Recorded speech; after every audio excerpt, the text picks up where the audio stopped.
Ladies, gentlemen, and others, Valiant Shadow here, and today I'm going to talk to you about Mage, the Ascension. It's going to be a good time. Fireball! Fireball! Fireball!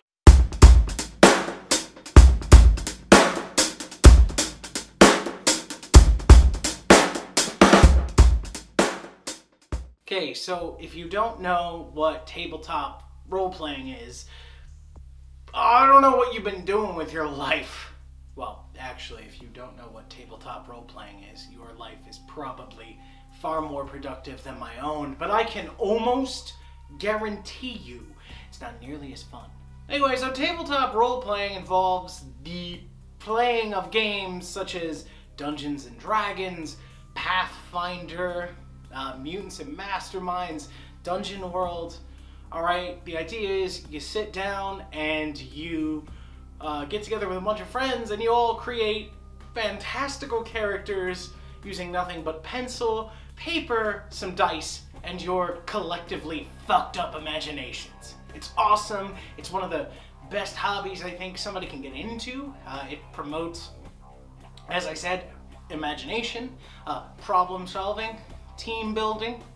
You learn stuff about yourself and your friends. Sometimes you learn more than perhaps you otherwise would have wanted to know. But that's another story for another day. Anyway, it's a great time, and it's not just for nerds. I mean, actually, maybe it is. But that is not necessarily a bad thing, being a nerd.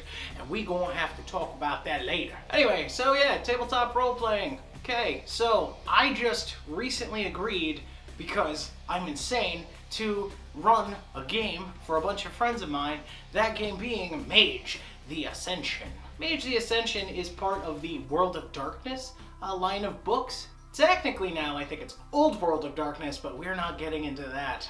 But most, if not all, of the games set within the World of Darkness label, okay, they're all modern day role-playing experiences. Modern day being relative. I think when most of these books were being published, it was in the late 80s to mid 90s. So you have options. You can either play their games like 90s period pieces, or you can say, fuck it, we all have iPhones now, and embrace the present time. All the different World of Darkness games have different themes to them. Arguably the most famous one is Vampire the Masquerade, in no small part because of the PC game which was based on that fiction. The PC game in question being Vampire the Masquerade Bloodlines. It's one of the best PC RPGs of all time, and we need to talk about that in its own video sometime, because damn, that game is good. Anyway, so there's not just Vampire, where, in case you couldn't pick up on it, you play a fucking vampire. It's pretty dope. There's also Werewolf. My friends tell me that there's a game in the setting called Changeling. There's Demon. What am I forgetting? I'm forgetting tons of shit. The game that I agreed to run was Mage, and Mage is fucking cool. It's also weird as shit, which makes it even cooler! Anyway, so like the others, Mage is as modern day as you want it to be. Instead of werewolves or vampires or anything of that sort, nope, instead you're fucking wizards, Harry. You're not fucking wizards. I mean, I suppose you could if you wanted to. You are wizards in modern day. You got spells and shit. And the spells and shit part is arguably what makes this game so fucking cool. See, in other tabletop RPGs, usually there's some sort of spell list, right? As long as you meet the prerequisites, you can pick X number of spells, and you can cast those spells X number of times, and during that time, you're awesome. And then unless you multi-class, once you've cast your lot, you're kind of useless. Yeah, that's not how Mage works. So the conceit behind Mage is that it's our modern day, and mages are people who have ascended, right? And ascension is the idea that you have realized, finally, the scales have fallen from your eyes, and you realize that reality is whatever the fuck you want it to be, okay? Those who have ascended can use magic to basically mold their reality like clay, and that's what you do in this game whenever you cast magic. So you spend experience points in different facets of magic to gain more control. You gain more control, you're able to do cooler shit. Spending XP in forces allows you to manipulate the physical world. Buying more ranks in time allows you to do things like move faster, stop time, step out of time. If you become powerful enough, you could theoretically stop aging forever. Then there's stuff like correspondence. You put ranks in that, and basically you can bamf around like Nightcrawler, a mean teleporting machine. But there's no preset list of spells to choose from. Instead, it's all about your imagination. See, let's say that I am running Mage, okay? And you want to do some magic shit. You use your imagination, you come up with some crazy ass plan. You're like, that car across this street, I want that car to explode in a giant fireball, and then I want the fiery explosion to appear in the form of a dragon, a fire dragon, that will then subsequently devour my enemies. See, there's no set spell that lets you do that. Instead, I would determine, alright, well that sounds like forces there to me, so how many ranks do you have in forces? And then you go, I got like 4 dots in forces, man. I am jacked for forces. I am a forces master. I actually am not sure that 4 dots is considered mastery. It may be, but whatever. That's semantics. So go, okay, you got enough dots in forces. I feel comfortable saying that you can do that shit. Go ahead, roll some fucking dice like a champ. So you roll the appropriate dice, and boom, the car explodes. You get your fire dragon, your enemies scream your name as they die horribly. It's awesome. But it's also a pretty difficult game for a GM to run because there's very few limitations outside of the collective imaginings of the players. One of the things in place to kind of keep things from getting too fucking crazy is the idea of paradox. See, as much as you, being a mage, have the ability to twist and sculpt reality to your whim, reality wants to happen a certain way based on what I believe in the game is called the consensus. You know, things that normal people, called sleepers, have decided, you know, this is how reality works, okay? You throw the ball up in the air, the ball comes fucking down again. And if a normal person is chilling around a mage and they see the ball go up in the air and then it doesn't come back down, instead just kind of floats there, you know, does a little hop, skip, and a jump, starts dancing the Macarena, okay, that normal person is going to be really unnerved and reality itself is going to be angry. And you're going to start accruing something called paradox, which is basically, you know, the amount of negative karma you've racked up by fucking with existence. You rack up enough paradox and bad shit can happen. Sometimes it just takes the form of taking on a physical wound.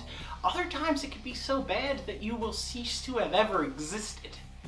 Scary shit! I mean, relatively small price to pay for the opportunity to be a master of the goddamn universe. Or many universes, ha ha ha. So, how do you get around paradox? Well, you get around paradox by reining yourself in and instead doing stuff called coincidental magic. Humankind has reached a consensus about how reality is supposed to work.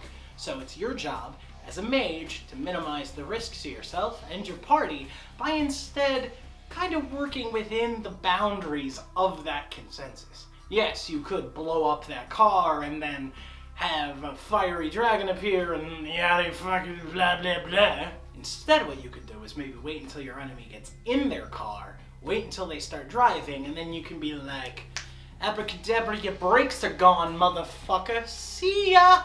And then they careen into an embankment and they die. That probably wasn't the best example. I haven't had my coffee yet. You'll have to forgive me. The fiction of this setting is crazy, right? Because there are many different clans of mages out there, okay? And they all have their different beliefs about how magic works and what it should or shouldn't be used for. And arguably, the great villains of the piece are these guys, right? They're called the technocracy. And the technocracy, get this, they're all a bunch of mages in denial. They're like, we're not magical, although they totally fucking are. They're like, no, fuck that. We're scientists. We don't use magic. We have science. We use enlightened science. Spoiler alert, it's fucking magic! But they're like, no, magic is evil. Magic is an affront to reality, and it's gonna bring the entirety of existence down around our ears. So what we have to do is we have to find like all the mages and we have to kill them. Bang, bang, bang, bang, bang like. Then there's other people within this setting who are really just twisted and evil, and they're all Joker-like, and they just want to use their own magic to watch the world burn. Not to mention, it's possible for you to run into things like werewolves and vampires. You also might have to just contend with the everyday but still shitty criminal element. Not to mention, at least if you're in one of my games, you have to contend with the stress of your character's everyday life, not just the magical shit. Okay? You have fucking the technocracy trying to kill you, and you have mysteries to uncover and goals to achieve, but one of those goals is also going to be making sure that your bills stay paid. Look, you may be a fucking wizard, Harry, but it's not going to solve all your problems. Anyway, I'm very excited to run this game for my friends. I'm kind of sad that I won't be playing a character myself.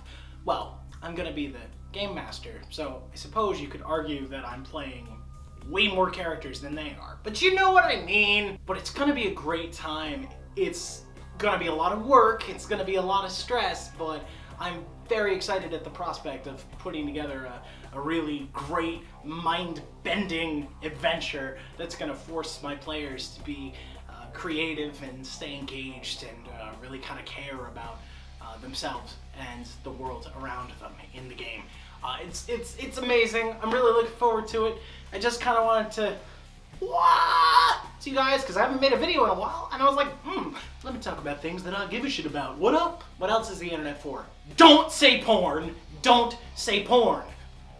You're not wrong, but that's horribly cliche. Anyway, guys, if you're interested in checking out more about Mage, I'm going to leave some links down below. Don't worry, they're not sponsored or anything, at least not yet. It's something I would like to go into in the future, because I don't know about you guys, but I like eating. But instead, I'm just gonna share the joy of getting involved in a new tabletop experience with you. Because more people need to be getting into this hobby, man. I don't care if you're playing Mage, I don't care if you're playing Vampire, Mutants Mastermind, Shadowrun, Pathfinder, D&D, doesn't matter. Tabletop role-playing is something I truly believe that everybody, everywhere should try at least once. With that said, that's all the time I've got for today. Thanks for putting up with my ramblings. There's going to be new videos like this on all manner of topics every Wednesday, and all kinds of infrequent content scattered throughout. I got lots of Let's Plays plans coming up to share with you guys. There's going to be movie reviews coming right around the corner, but at the very least, my promise to you guys in 2017 is that going forward, every Wednesday, there will be a new video about something. It'll be relatively well produced. You're still gonna have to listen to my voice though. I'm terribly sorry about that. If you like this video, click the like button, share it with your friends, tell them how handsome and wonderful I am. I know it's really not very good to lie, but just go with me here, okay?